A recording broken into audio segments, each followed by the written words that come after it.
Bonjour, bienvenue dans cette classe virtuelle en quelque sorte. Au cours de cette vidéo, nous allons reprendre les différentes notions abordées en fin de séance de cours et d'activité expérimentale. Tu vas donc pouvoir prendre en note la trace écrite qui sera une synthèse des différentes activités abordées ensemble. Pour suivre cette vidéo, tu as besoin de ton cahier pour prendre en note certains points. N'hésite pas donc à cliquer sur pause pour pouvoir avoir le temps de prendre les quelque chose à noter. Tu auras bien évidemment besoin d'un stylo, deux stylos, de couleurs, d'un crayon et d'une règle. Tu as besoin du texte de l'activité expérimentale de physique numéro 4 et bien évidemment de ton cerveau pour essayer de comprendre tout ce qui va être dit ou redit.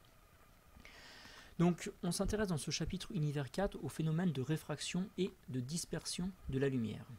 Pour introduire ce chapitre, je vous présente ici quatre images et vidéos qui illustrent ce phénomène de réfraction.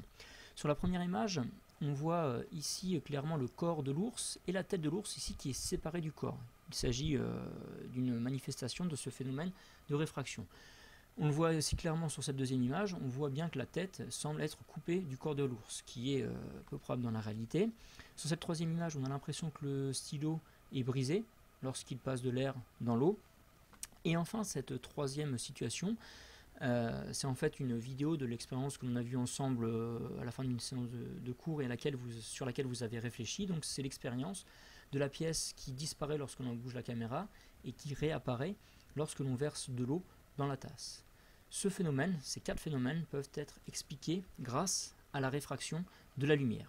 Vous allez donc pouvoir noter donc, dans votre cours ce grand 1, la réfraction de la lumière, et petit 1, la réfraction. On a illustré en début de séance expérimentale le fait que lorsque la lumière passe d'un milieu transparent dans un autre, on l'a illustré grâce à la lumière d'un laser, on voit que la lumière, au lieu de se propager tout droit, lorsqu'elle passe de l'air dans l'eau, elle est déviée. Ce phénomène est appelé réfraction de la lumière. Vous pouvez donc noter cette définition. Lorsque la lumière traverse deux milieux transparents différents, elle subit un changement de direction.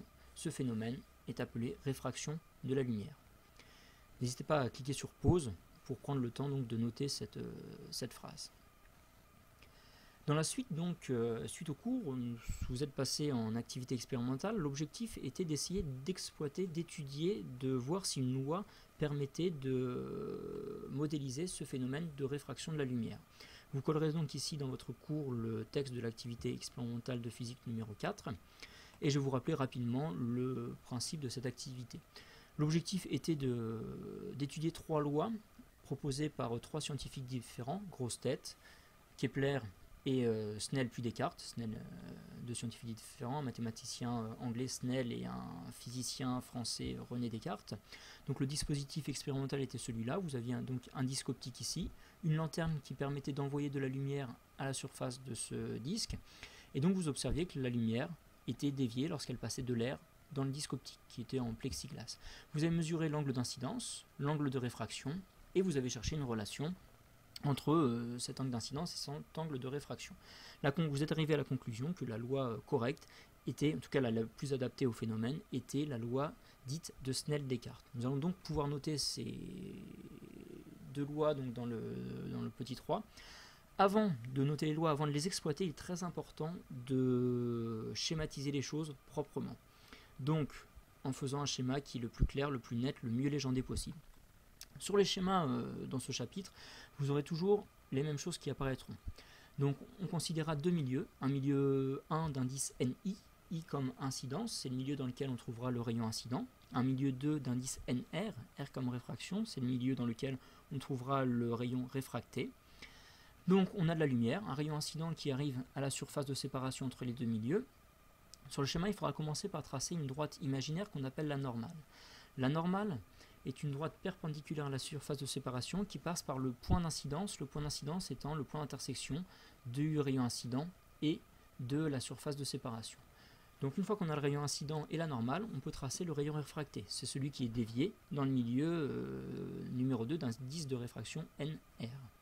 On repère ensuite les angles d'incidence I à partir de la normale et l'angle de réfraction R toujours à partir de la normale. Ces deux angles sont toujours repérés à partir de la normale, donc cette droite en pointillé qui nous permet principalement de repérer ces angles.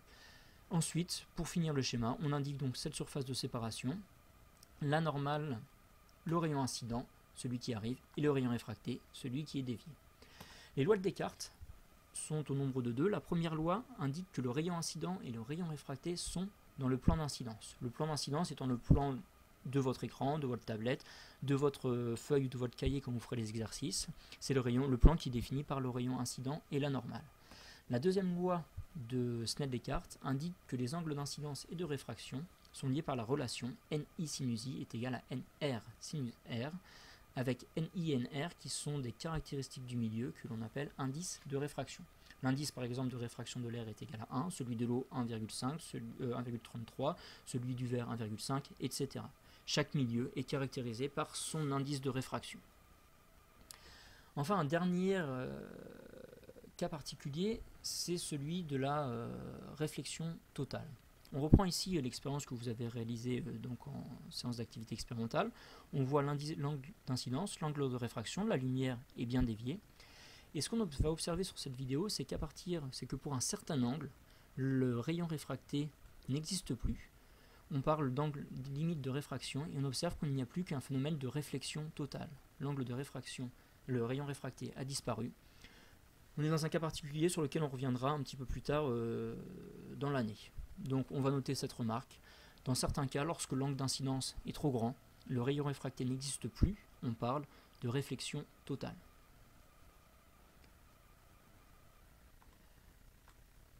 Enfin, pour finir ce chapitre et cette trace écrite, on va revenir sur un objet qu'on a utilisé en début d'année pour obtenir le spectre de la lumière.